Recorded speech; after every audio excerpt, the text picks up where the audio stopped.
Debate for ডেমোক্রেসির আয়োজনে আজ তেজগাঁওয়ে বাংলাদেশ চলচ্চিত্র উন্নয়ন কর্পোরেশন এফডিসির নির্বাচনী বিতর্ক প্রতিযোগিতা ২০২৬-এর চ্যাম্পিয়ন রানার্স আপ বিজয়ী দলসমূহের সংবর্ধনা ও পুরস্কার বিতরণ অনুষ্ঠিত হয়।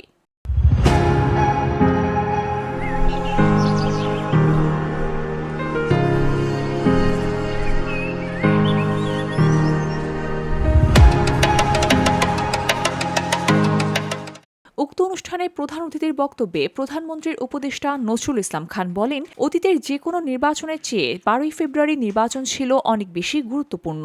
এই নির্বাচন নিয়ে মানুষের প্রত্যাশা ছিল অনেক বেশি। এই নির্বাচন শুধুমাত্র ক্ষমতার পালাবদলের নির্বাচন ছিল না, ছিল নাগরিক মর্যাদা পুনঃপ্রতিষ্ঠার নির্বাচন।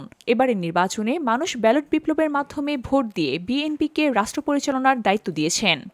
বেশ অনেক বছরে দেশের মানুষ গণতন্ত্র যথাযথভাবে অনুশীলন করতে পারে নাই। ফলে গত ১২ই ফেব্রুয়ারি নির্বাচন একটা গুরুত্বপূর্ণ অনুষ্ঠান ছিল আমাদের দেশে। তিনি আরও বলেন, তারেক রহমান প্রধানমন্ত্রীর দায়িত্বভার গ্রহণের পর তিনি তার মন্ত্রিপরিষদ ও উপদেষ্টারা জনগণের সরকার প্রতিষ্ঠা করে হারিয়ে যাওয়া গণতন্ত্র ফিরিয়ে আনা, সুশাসন ও জবাবদিহিতা নিশ্চিত করার লক্ষ্যে বহু কর্মসূচির বার্তা দিচ্ছেন। এই বাস্তবায়নের যে দায়, এই দায় পূরণের সহযোগিতাও তো চাই, আর না হলে বাস্তবায়ন তো কেউ একা পারবে না করতে। এদেশের বিভিন্ন প্রতিষ্ঠান ধ্বংস হয়ে গেছে।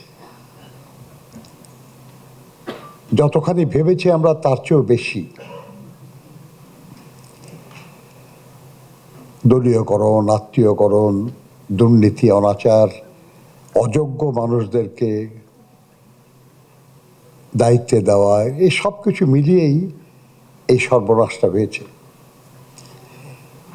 এটা অতিক্রম করে আমাদের সামনে এগিয়ে যেতে হবে, কোনো পথ নাই, করতেই হবে আমাদের।